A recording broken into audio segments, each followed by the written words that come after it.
नमस्कार. हिंदुस्थान पोस्टच्या विचार मंथन मी डॉक्टर उदय निरगुडकर या विशेष मालिकेच्या आजच्या भागामध्ये मी हर्षद वैद्य आपल्या सर्वांचं मनपूर्वक स्वागत करतो. भारत आणि अमेरिका यांच्यामध्ये व्यापारी करार होणार असं डोनाल्ड ट्रम्प, अमेरिकेचे राष्ट्राध्यक्ष डोनाल्ड ट्रम्प यांनी त्यांच्या एक्स अकाउंटवरनं जाहीर केलं. पण त्याच्याबद्दल चर्चा गेले 2 दिवस झाले तरी अजून संपायला तयार नाहीये. याचे तपशील अजून समोर न आल्यामुळे विरोधी पक्षांकडून सुद्धा त्यावर टीका होतीये. हा भारतासाठी, भारतातल्या शेतकऱ्यांसाठी, भारताची तेलाची गरज आहे, या सगळ्या गोष्टींसाठी हा करार अतिशय महत्वाचा आहे. भारत आणि अमेरिका हे 2 महत्वाचे ट्रेड पार्टनर्स आहेत. पण त्याच्यामुळे जर भारत आणि अमेरिका एकत्र येणार असेल तर भारत खरोखरच आपल्या जुन्या विश्वासू मित्र असलेल्या रशियाला खरंच सोडणार का? त्यांच्याकडून तेल खरेदी बंद करून अमेरिका आणि व्हेनेझुएलाकडनं तेल खरेदी वाढवणार का? आणि सर्वात महत्वाचा प्रश्न म्हणजे आपला अमेरिकेचे राष्ट्राध्यक्ष डोनाल्ड ट्रम्प यांच्या आग्रहावरून, सांगण्यावरून आपला जुना मित्र रशियाची साथ सोडणार का? या सगळ्याच प्रश्नांची उत्तरं सध्या आपल्याला मिळणं गरजेचं आहे. आणि एक प्रश्न सध्या जनमानसामध्ये लोक विचारतायत. याच सगळ्या प्रश्नांची चर्चा करण्यासाठी आज आपल्या समोर उपस्थित आहेत doctor Uday Nirgudkar sir. Sir, माझा पहिलाच प्रश्न तुम्हाला असा आहे की डोनाल्ड ट्रम्प यांनी थेट जाहीरच करून टाकलंय त्यांच्या एक्सच्या पोस्टमध्ये की भारत अमेरिकेकडनं आणि व्हेनेझुएलाकडनं तेल खरेदी करणार आहे आणि रशियाकडून हे तेल खरेदी बंद करणार आहे. यात बरेच गोष्टी दडलेल्या आहेत, बरेच भूराजकीय, त्याच्यानंतर आर्थिक संदर्भ दडलेले आहेत, वेगवेगळे कंगोरे याला आहेत. हे आम्हाला सगळे विस्ताराने स्पष्ट करून सांगा. तुमचे जे सुरुवातीचं विवेचन होतं हर्षद, त्याच्यामध्ये तुम्ही ट्रम्प यांचा आग्रह असं विधान केलं आणि नंतरचा जो प्रश्न, या दोघांची जर सांगड घातली तर ट्रम्प हे आग्रह करताना दिसत नाही, ट्रम्प हे दादागिरी करताना दिसतात. एवढीच फक्त आता एक सूचना मला करावीची वाटते. पण jokes apart, this is a very serious matter. आणि ते म्हणजे की हे बघा, ट्रम्प यांनी एकतर्फी जाहीर केलेलं आहे की अमेरिकेकडून, व्हेनेझुएलाकडून भारत ऑइल खरेदी करेल आणि रशियाकडनं ऑइल खरेदी बंद करेल. आणि रशियाकडनं ऑइल खरेदी करत होतो म्हणूनच त्यांनी मागच्या वेळी आपले टॅरिफ 25%वरनं 50%वर केले आणि ते पोरचे जे 25% होते, ज्याचा उल्लेख काल विस्ताराने आपण आपल्या विवेचनामध्ये केलेला आहे, आणि ते 25% हे त्याची शिक्षा म्हणून होते. आता गंमत अशी आहे की या सगळ्याच्या आजूबाजूला खूप मोठे विषय आहेत आणि त्याचा अतिशय बारकाईनं विचार केला पाहिजे. आता तुम्ही जो प्रश्न विचारलाय त्याच्याकडे आपण येऊया. एक लक्षात ठेवा, मिनिस्ट्री ऑफ एक्सटर्नल अफेअर्स, भारताच्या विदेश मंत्रालयाने हा गोंधळ कमी करण्याकरता स्वतःची भूमिका आहे ती अतिशय स्पष्ट शब्दात व्यक्त केली आहे. त्यांनी काय सांगितलंय? आंतरराष्ट्रीय व्यापार परिस्थिती, पर्यायांची उपलब्धता सतत बदलत असते आणि त्याच्यामुळे ऊर्जा स्त्रोतांमध्ये म्हणजे कोणाकडून काय घ्यायचं याच्यामध्ये बदल करणं हे अत्यंत जरुरीचं असतं. याचा अर्थ लगेच व्हेनेझुएलाकडून घेतोय आणि रशियाला डंप करतोय असं अजिबात होत नाही. फक्त त्यांनी आंतरराष्ट्रीय परिस्थिती बदलत असते, पर्यायांची उपलब्धता बदलत असते, याविषयीचं भाष्य केलेलं आहे. आता या सगळ्याच्यात एका दिवसात काही घडेल इतक्या मोठ्या डीलचं आणि एका दिवसात चला उद्यापासून रशियाचं ऑइल घेणं बंद, अशी शक्यता सुतराम नाहीये. तुम्हाला मी सांगतो, एका देशावर आपल्या सगळ्या तेलाच्या गरजेसाठी अवलंबून राहणं यापेक्षा सुद्धा मल्टिपल सप्लाय चेन्स उपलब्ध असणं हे अधिक श्रेयस्कर नाही का? एकावर जर तुम्ही डिपेंडंट असाल, उद्या तिकडे काय झालं, उद्या तुमचे संबंध बिघडले तर ती सप्लाय चेन बंद झाली तर तुमचा देश ठप्प होईल. कारण ही आपली जीवनवाहिनी आहे. तेल ही आपली ऊर्जा वाहिनी नाहीये.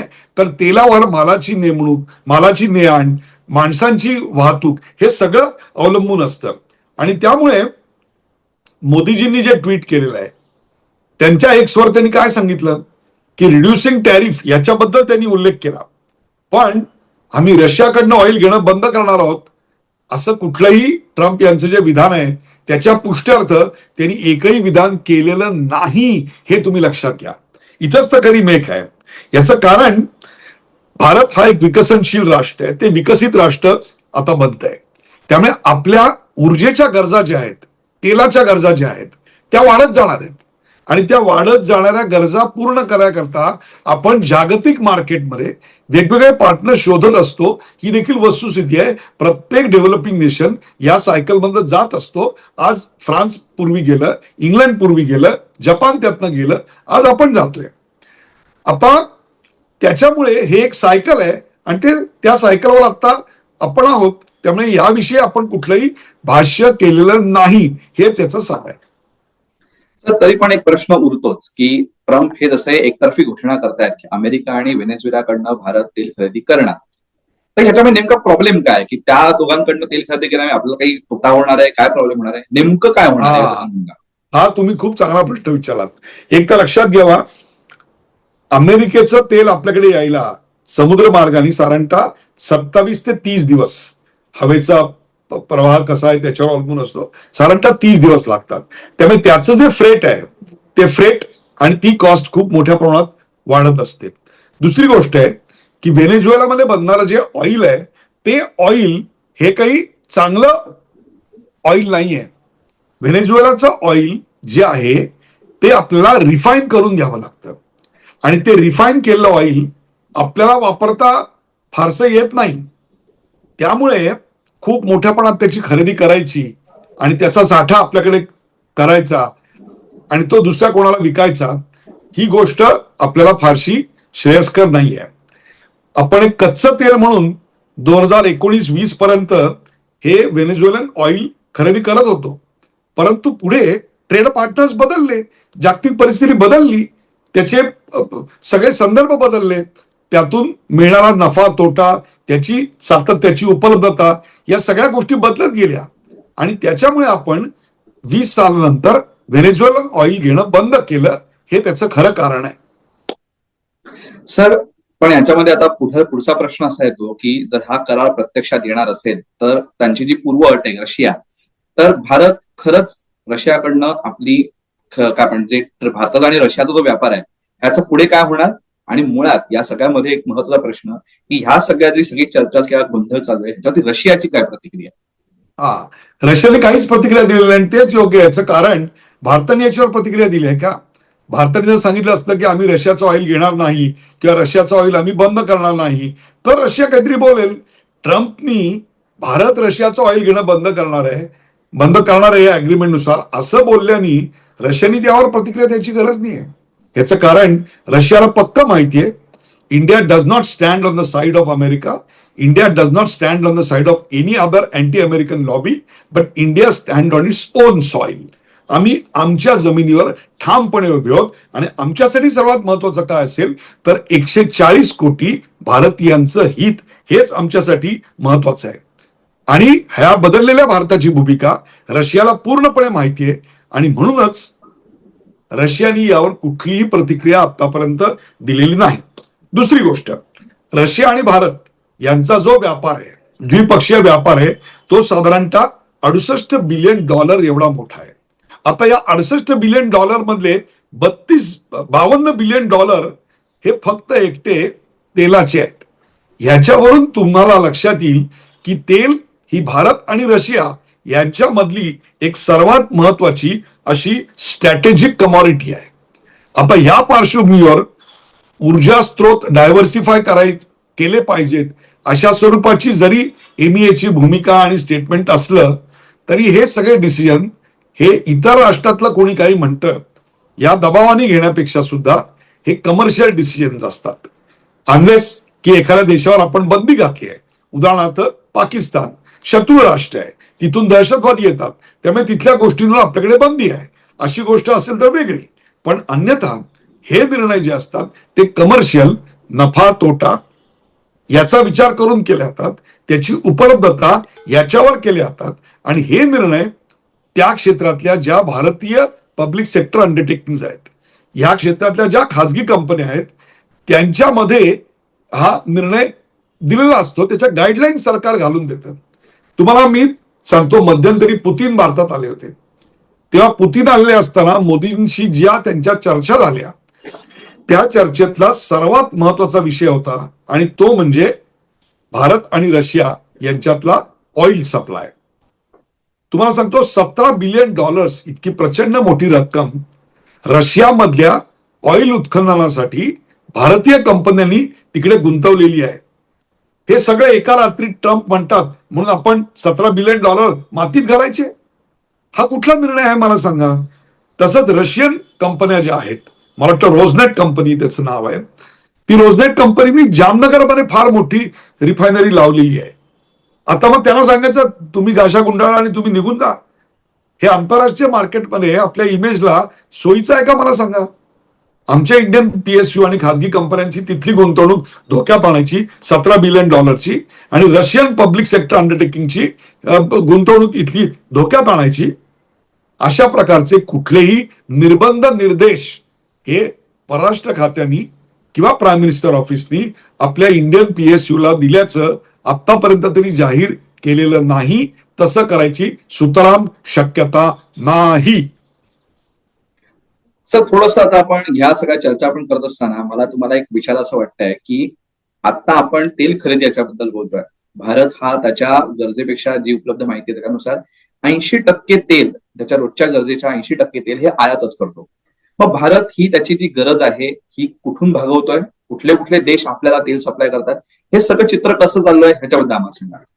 अतिशय योग्य तुम्ही प्रश्न विचारलात. प्रथम म्हणजे आपण ही जी तेलाची गरज आहे ना ती आपली हळूहळू आता कमी होत आहे. म्हणजे एकीकडे तेलाची मागणी वाढतीये परंतु अपारंपरिक ऊर्जा स्त्रोत देखील आपण तेवढीच वाढवतोय. पूर्वी आपण तेलाची गरज जी होती ना ती 7 देशांकडून घ्यायचो परंतु आता त्या 7 देशांची संख्या आपण 41 एवढी मोठी केली आहे. आपल्या प्रेक्षकांना हे ऐकून धक्का बसेल की पूर्वी फक्त आपण 7 देशांकडून घ्यायचो आणि आता आपण 41 देशांकडनं तेल घेतो. आता आपल्याला तेल देतो कोण मला सांगा. इराण देतं, अबुधाबी देतं, कुवेत देतं, ओमान देतं, गल्फ मधले देश देतात. आता हे आपले शेजारी आहेत, नेक्स्ट डोर नेबरर आहेत. त्यांच्याकडे जे उपलब्ध आहे ते सहजगत्या मिळतंय, विनासायास मिळतंय, त्यांच्याशी आपले अत्यंत उत्तम संबंध आहेत. मग ज्याला 1-1.5 महिना लागतो असं महागडं ऑइल आणि ते सुद्धा उत्तम क्वालिटीचं नाही असं घ्यायचा अव्यापारेषु व्यापार आपण नेमका का करू. तरी देखील गेल्या 6 महिन्याचा डेटा असं सांगतो. आणि इथंच तर खरं आंतरराष्ट्रीय मुत्सद्देगिरी आणि आंतरराष्ट्रीय राजकारण, आंतरराष्ट्रीय व्यापाराचा भाग येतो.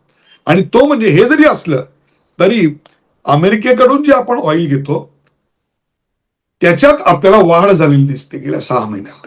आणि रशियाकडून जे ऑइल घेतो त्याच्यात आपल्याला कमी झालेलं दिसतं. मग हे का होत आहे. दिस इज बाउंड टू हॅपन. हे होणारच आहे.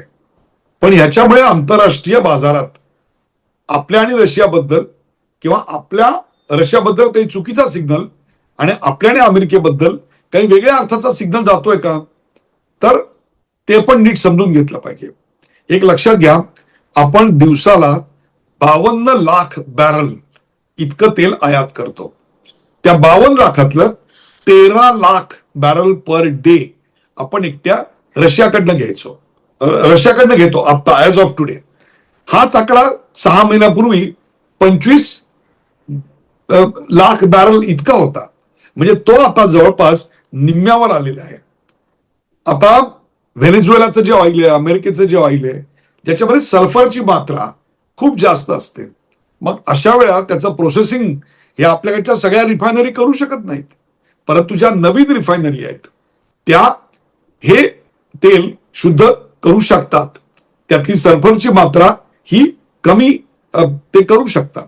समुद्र प्रवासाने त्याच्यात घटक द्रव्यात काही बदल घडतात ते देखील ते शुद्ध करून घेऊ शकतात. त्यामुळे आता आपण हा एक बॅलन्स आंतरराष्ट्रीय व्यापारातला अतिशय सुंदररित्या मेंटेन करतोय. ना हम अमेरिका की तरफ झुक रहे हैं ना हम रशिया की तरफ झुक रहे हैं. अगर हम कहीं पे हैं तो वो हमारी सरजमीन पर ताकत से 140 करोड़ भारतीयों के लिए है.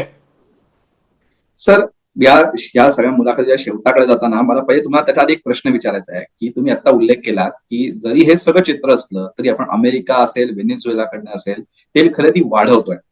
मग तुम्ही त्याचे काही कारण सांगितले पण मला जरा विस्ताराने सांगा की हे असं का होत आहे. आपण ही मुत्सद्देगिरी तुम्ही मला सांगितली, उल्लेख केला ती काय आहे. नाही त्याचा गैरसमज नसावा. व्हेनेझुएला हा एक दिवाळखोरीचा देश आहे.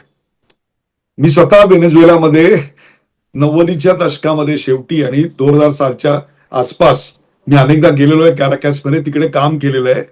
प्रचंड महागाई, अनेक लोक तो देश सोडून जात आहेत, उद्योजकांना व्यवसाय चालू करता येत नाहीयेत. हे सगळं त्या देशामध्ये बराच काळ चालू आहे.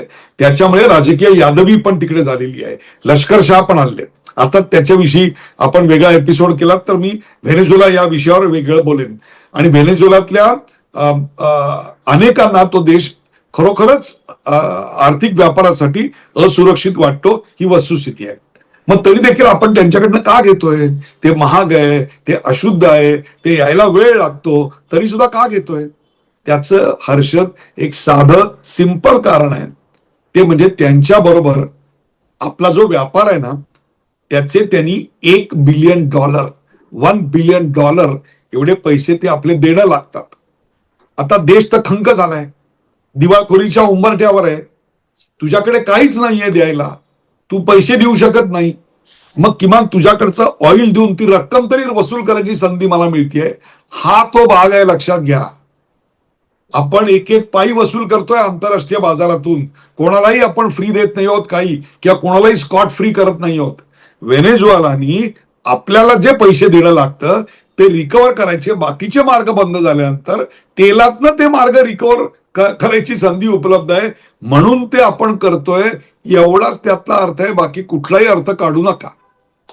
तर हे सांगितलं ही खरंच माहिती आपल्या सगळ्या प्रेक्षकांना ही अभिमानास्पद वाटणार नाही, एवढं मात्र नक्की हे नक्कीच असणार आहे. पण मला तुम्हाला मुलाखतीच्या शेवटी प्रश्न विचारायचा आहे की डोनाल्ड ट्रम्प असतील, हे जगातल्या सगळ्यात मोठ्या अर्थव्यवस्थेचे राष्ट्राध्यक्ष आहेत, त्यांची दांडगाई दिवसेंदिवस वाढतेच आहे, ते एकतर्फी घोषणा करत असतात. या सगळं चालू असताना आज भारत बदललेला आहे. पंतप्रधान नरेंद्र मोदींच्या नेतृत्वातला भारत हा नक्कीच वेगळा आहे. हा मोदींचा भारत ट्रम्प यांच्या या दांडगाईला बदलेल का? भारत आपल्या सगळ्या गोष्टी बदलणार का? तर आपण एक वेगळा नंतर एपिसोड करूया, मोदींचा भारत वर्सेस ट्रम्प यांची अमेरिका. आणि सध्या अमेरिकेमध्ये त्यांचं काय चालू आहे आणि ते हे का करतायत सगळं, याची विस्तृत जानकारी आपण आपल्या प्रेक्षकांना देऊया. पण मी तुम्हाला स्पष्टपणे सांगतो, ट्रम्प यांच्या सांगण्यावरून भारत त्याच्या आंतरराष्ट्रीय व्यापाराची आणि विदेश नीतीची दिशा आणि गती बदलेल याची सुतराम शक्यता नाही. बदललेल्या भूराजकीय भूआर्थिक पटलावर आता विश्वरचना बदलते आणि त्या विश्वरचनेत भारताचं स्थान हे खूप मोठं आहे. आपलं अमेरिकेवरचं अवलंबित्वच मुळात आपण कमी करण्याच्या दृष्टिकोनातून खूप दमदार पावलं उचललेली आहेत. अमेरिका हा कर्जबाजारी आणि युद्धावर अवलंबून असणारा देश आहे. आपल्याकडचं जे उत्पादन आहे त्यातलं 65% उत्पादन या देशातच कंझ्युम केलं जातं. आज या 60-65 कोटीच्या वाढत्या मध्यम वर्गाची जगाला मार्केट म्हणून सर्वात जास्त गरज आहे. मग ते अमेरिका असेल, फ्रान्स, जर्मनी असेल, कॅनडा असेल, ब्राझील असेल, नाहीतर ट्रम्प असेल. त्यामुळे एक लक्षात घ्या, आपल्याला त्यांची गरज आहेच, पण म्हणून आपण कमरेचं सोडून डोक्याला बांधणार असं अजिबात होणार नाही. त्यांना आपली गरज मात्र जास्त आहे. त्यामुळे त्यांना या डीलची घाई झाली होती, म्हणून एकतर्फी प्रेमाचा इजहार त्यांनी केलेला आहे. एवढंच फक्त आता सांगतो. नंतर आपण वेगळा एपिसोड करू, त्यात ट्रम्प यांची अमेरिका, त्यांची कंपल्शन्स आणि भारताची स्ट्रेंथ यावर विस्ताराने चर्चा करू. सर, तुम्ही पुन्हा एकदा आज आपल्या विचार मंथन मी डॉक्टर उदय निरगुडकर या मालिकेच्या आजच्या भागामध्ये तुम्हाला एका वेगळ्या विषयावरती, कोणालाही माहिती नसलेल्या अनेक फॅक्ट्स तुम्ही आम्हाला सांगितल्यात आणि विषय आम्हाला विस्तृतपणे समजावून सांगितलात. आजची चर्चा अतिशय उत्तम झाली. ही चर्चा नक्कीच लोकांना आवडेल. आजच्या चर्चेसाठी तुम्ही आम्हाला वेळ दिला त्याबद्दल हिंदुस्थान पोस्ट मनःपूर्वक आभार. धन्यवाद.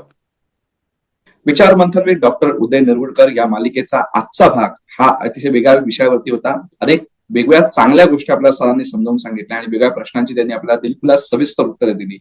ही चर्चा तुम्हाला कशी वाटते कमेंट बॉक्समध्ये नक्की सांगा. आणि असेच माहितीपूर्ण व्हिडिओज बघण्यासाठी हिंदुस्थान पोस्ट युट्यूब चॅनलला सबस्क्राईब करा आणि फेसबुक पेजला लाईक फॉलो करा विसरू नका. धन्यवाद.